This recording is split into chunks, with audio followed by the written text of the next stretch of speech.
제가 저 수업 시간에 기본적으로 공부 방법 논쟁 이런 거 절대 말 안 합니다. 지금 말한 게 전부입니다. 그러니까 오셔가지고 선생님 공부 방법론을 잘 모르겠어요. 공부 방법론을 고민할 시간에 공부를 하시는 게 좋아요. 제가 막 끌고 갈 테니까 끌려오시면 된다는 거죠. 그래서 따로 이야기 안 합니다. 자, 이제 벌써 2022년도 행정사 1차 시험 민법 총칙 공부를 시작할 때가 왔습니다. 작년에는 우리가 그 첫 강의를 11월 달에 했거든요. 그래서 11월, 12월, 1월, 2월, 1원 2번 하고 3월, 4월 문제 풀고 5월 달에 모의고사 이렇게 보고 갔더니 그 공부를 처음 시작하신 분들은 조금 부족했어요. 그래서 올해는 과감하게 9월 달로 강의를 좀 땡기고 그래서 기본 이론을 9월 달에 시작하고요. 9월, 10월, 11월 3개월 동안 기본 이론 강의를 하겠습니다. 그 다음 이제 12월, 1월 달에 심화를 하고 문제풀이가 2월 달에 되는 거니까 작년보다 한 달에 땡겨지는 거죠. 전체적으로. 기본 강의를 3달 하면서도 불구하고 2달 일찍 시작했기 때문에 작년에는 문제풀이가 3, 4월 달 풀었는데 올해는 2, 3월 달에 풀 겁니다. 그럼 이제 4월 달에 여러분 실전 모의고사를 볼 수 있는 그 시간적 여유가 생겼죠. 그 실전 모의고사를 몇 번 못 보니까 알고도 너무 많이 틀렸어요. 실제 시험장에서. 그래서 올해는 좀 모의고사도 좀 늘리고 그 다음에 기본 이론 시간도 좀 늘렸습니다. 그래서 9월, 10월, 11월 이렇게 3달 하는데 추석이 껴가지고 학원 커리큘럼상으로는 10번 하는 걸로 되어 있습니다. 근데 저희 학원 장점이 이렇게 뭐 3시간씩 해서 10번 하는 게 아니라 우리 4시간씩 해서 10번 합니다. 굉장히 고통스럽죠. 저녁에 10시 이거 넘어야 집에 가니까 고통스러울 수 있는데 그만큼 기본 이론이 중요해요. 나중에 문제풀이 할 때는 3시간뿐이 안 해요. 어차피 다 결정 난 거야 그 전에. 근데 이제 기본 이론이 제일 중요하기 때문에 기본 이론은 올해는 10번으로 하자 그러고 4시간씩 하니까 정확히 말하면 3시간 50분인데 그 어쨌든 뭐 대강 시간 잡으면은 민법 총칙 같은 경우도 한 40시간 정도 하는 거거든요. 충분합니다. 책이 굉장히 두껍지만 충분합니다. 처음 공부하시는 분들은 이렇게 용품문고나 이런 데 서점에 가가지고 저희 책을 읽다 보면은 너무 두껍죠? 너무 두꺼워서 그 시작하기도 전에 질리시는 분도 계세요. 이걸 어떻게 보냐 이렇게 생각하고. 근데 보시면 여러분 그때 부록 빼시면 540페이지입니다. 본문 내용은 540페이지까지 있는데요. 문제 빼면 또 문제가 또 한 150 정도 넘거든요. 그러니까 문제 빼면은 300페이지대로 줄어드는 거죠. 물론 300페이지가 적은 양은 아닙니다만은 제가 강의 시간에 줄여드리고 설명해드리고 체크해드릴 테니까 그것만 하셔도 됩니다. 근데 그게 꽤 많죠. 기본적으로 민총에서 25문제가 나오다 보니까 나올 만한 건 다 나옵니다. 어디를 하나 제끼고 그럴 수는 없어요. 다 나오고 그 다음에 이 책에 두꺼운 이유가 문제가 많이 들어있는데 이 문제는요. 지금까지 우리 기출문제는 기출문제 표시가 돼 있고 기출문제 표시 안 된 것들이 있죠. 안 된 것들은 다른 국가고시에 나온 거예요. 우리랑 시험이 그 수준이 비슷한 게 세무사가 민법총칙을 시험을 보는데 우리랑 굉장히 유사합니다.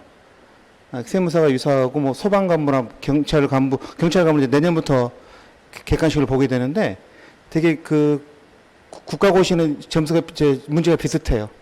공인노무사는 이제 민법총칙하고 계약법을 같이 보는데 채권법을 거기 민총 부분은 우리랑 비슷합니다. 감정평가사의 민총도 우리랑 비슷합니다. 그래서 거기서 다 뽑아놓은 것들이에요. 거기서 다 뽑아놓은 것들이니까 기출 표시가 안 돼 있지만 다 기출 문제입니다. 심하게 말하면 책의 저자가 만든 문제는 거의 없습니다. 그 말은 문제가 좀 이상해도 이렇게 나온다는 거야.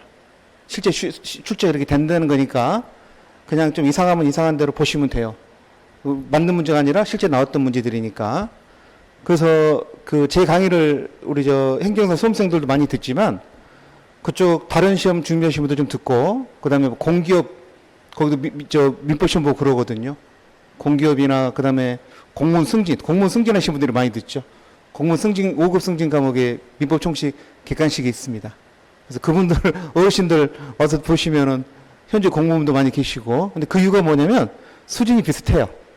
나는 문제 유형이 비슷해 그래서 근데 이제 그 비슷한 수준인데 그 민법 총칙과 뭐 물권이나 민법 총칙과 채권법을 같이 시험 보는 과목에서는 민법 총칙을 우리만큼 자세히 못 하거든요.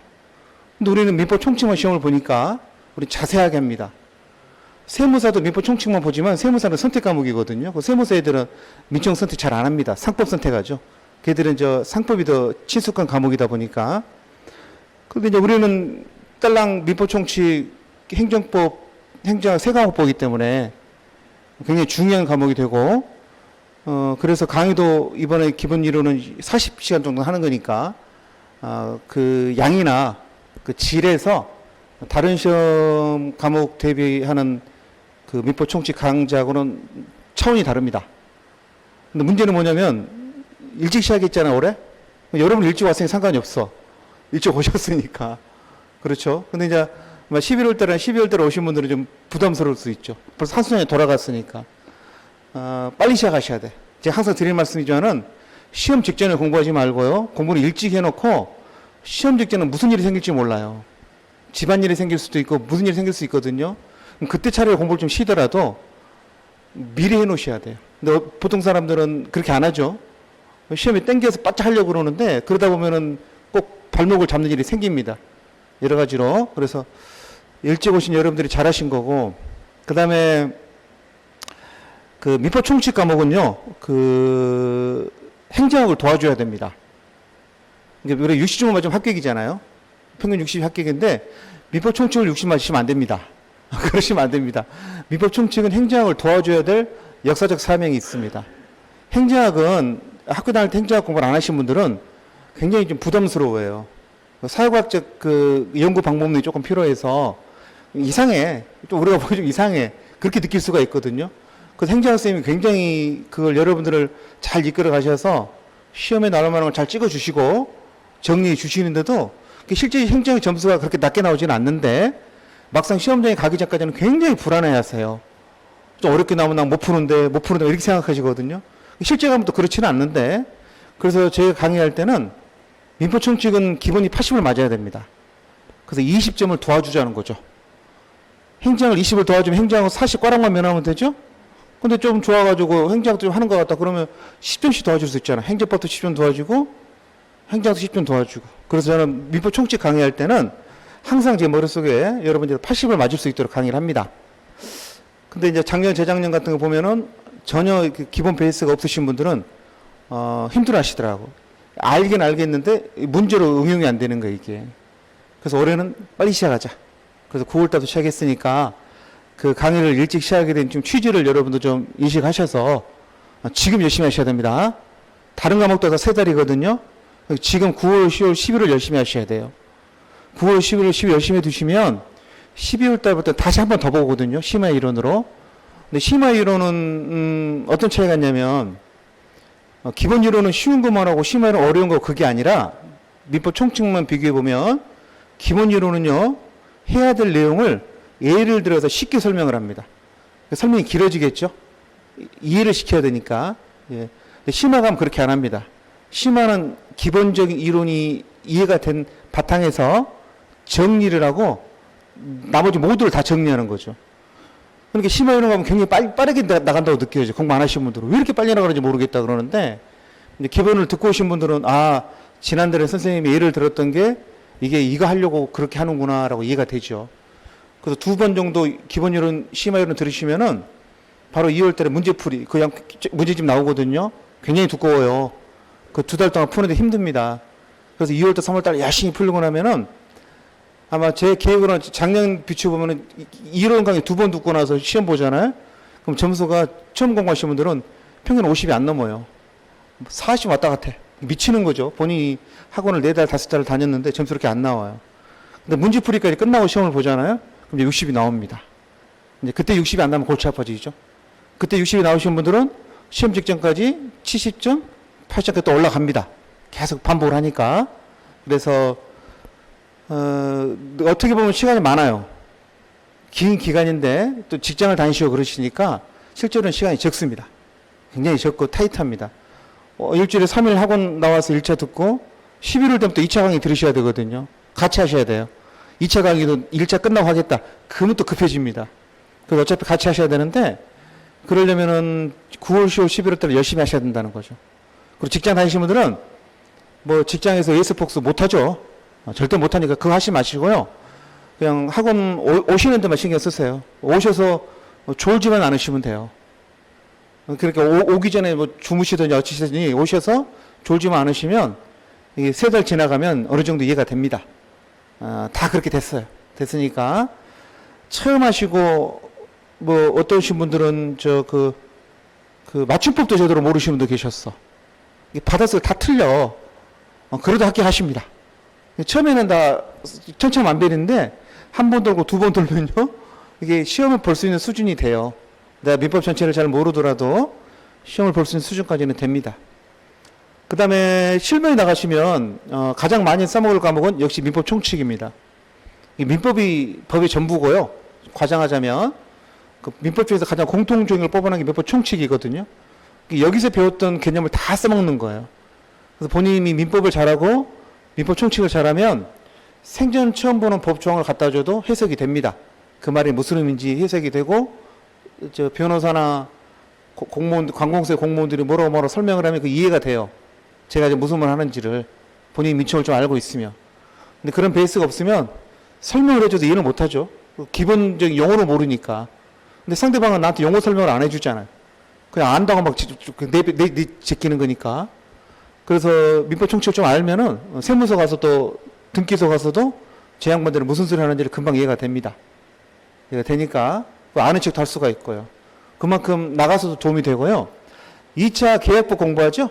계약법은 민법의 일부고 민법 총칙이 기본입니다. 민총을 모르면 계약법도 힘들어져요. 다 연결돼 있어요. 연결돼 있기 때문에 이왕 하게 되는 거 열심히 하시고 나가서 도움이 되는 거니까 시험 합격만 도움이 되는 게 아니라 나가서도 도움이 많이 됩니다. 그러니까 그거 생각하시면 열심히 하시고요. 그 다음에 자격증을 젊으신 분들이 따시면 더 좋죠. 젊으신 분들이 따시면 앞으로 이렇게 자기가 여러 가지 갈 수 있는 선택이 많잖아요. 근데 주위에 보시면 젊으신 분들이 따는 건 좋긴 한데 그것보다는 당장 써먹을 사람들이 따는 게 제일 좋습니다. 그분들은 동기부여도 돼요. 예를 들어서 뭐 내가 지금 일을 막 해야 돼. 일을 해야 되는데 자격증이 없는 거야. 다 있어. 사무실도 있고 다 있어. 근데 뭐가 없다고 자격증이 없는 거야. 그렇죠? 뭐 급한 거죠. 그래서 막 급해서 막 더 서두르시는데 서둔다고 시험 날짜가 빨라지지는 않습니다. 그러니까 학원 컬리큐에 맞춰서 하시면 되고요. 예전에 어떠신 분은 다른 분이 하신 행정사 사무실에 그분이 실장님 직원이셨어요. 본인이 자기가 일은 다 상담도 하고 그러는데 명함에는 실장이라 파있고 자격증도 없으니까 좀 그랬던 거야. 근데 그 다음에 딱 따셨잖아요. 그래서 어떻게 하셔서 그랬더니 따로 개업을 하지 않고 공동사무소를 쓴 거죠. 합동사무소 둘이 쓴 거죠.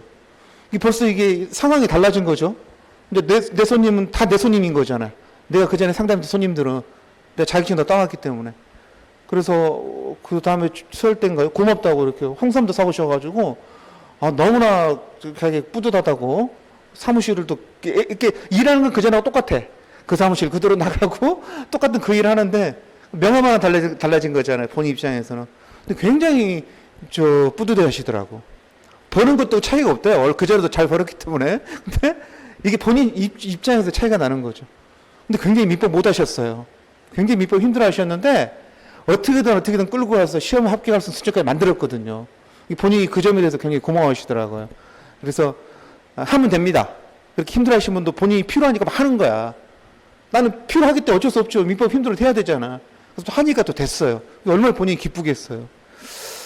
그래서 당장 필요하신 분들은 좀 열심히 하시고 하시면 되니까 너무 급하게 마음 먹지 마시고요. 커리큘럼에 따라 딱 하시면 됩니다. 제가 1회 때부터 계속 강의했거든요. 그 말은 어떻게 강의하고 어떻게 수업해야 되는지를 다 압니다. 여러분도 어떻게 준비해야 되는지를 대강 압니다. 우리 선생님들이 계속 해오셨기 때문에. 그래서 어떨 때는 좀 강사가 좀 수업 진도가 좀 느리지 않느냐 생각할 수도 있는데 느릴 때는 다 느린 이유가 있어요. 빨리 갈 때는 빨리 가는 이유가 있고 어차피 커리큘럼 우리가 짜는 커리큘럼에 따라서 맞춰지는 거거든요. 그러니까 너무 급하게 마음먹지 말고 오늘 공부한 거 복습하고 내일은 다른 과목 또 공부하고 또 복습하고 이런 식으로 3달 딱 지내고 보시면 3달 뒤에는 오늘하고는 완전히 달라질 겁니다. 여러분 마음감도 달라지고 내가 되겠다. 아니면 나는 법과목하고는 뭐 안 맞는 것 같다. 그렇게 느끼는 사람도 있을 수 있어요. 그래도 자격증을 따야 되니까 해야겠다. 다시 한번 이렇게 그 다짐을 할 수가 있는 거죠. 우리 목적은 법과목을 잘하는 게 아니라 시험에 합격하는 겁니다. 이게 끄집고 가든 끌려가든 간에 시험 합격할 때까지만 가면 돼요. 그렇죠? 그래서 일제 시험 나올 때 그 시험장에서 딱 책 버리고 나오세요. 난 합격할 거니까 다시 볼 일 없잖아. 딱 버리고 그 각오를 하셔야 돼. 아이고 내년에 또 볼 줄 모르니까 들고 가겠다. 그럼 벌써 마음가짐이 달라지잖아요. 그렇죠? 그래서 자 이제 오리엔테이션 여기까지 하고요. 제가 저 수업 시간에 기본적으로 공부 방법론이나 이런 거 절대 말 안 합니다. 지금 말한 게 전부입니다. 그러니까 오셔가지고 선생님 공부 방법론을 잘 모르겠어요. 공부 방법론을 고민할 시간에 공부를 하시는 게 좋아요. 제가 막 끌고 갈 테니까 끌려오시면 된다는 거죠. 그래서 따로 이야기 안 합니다.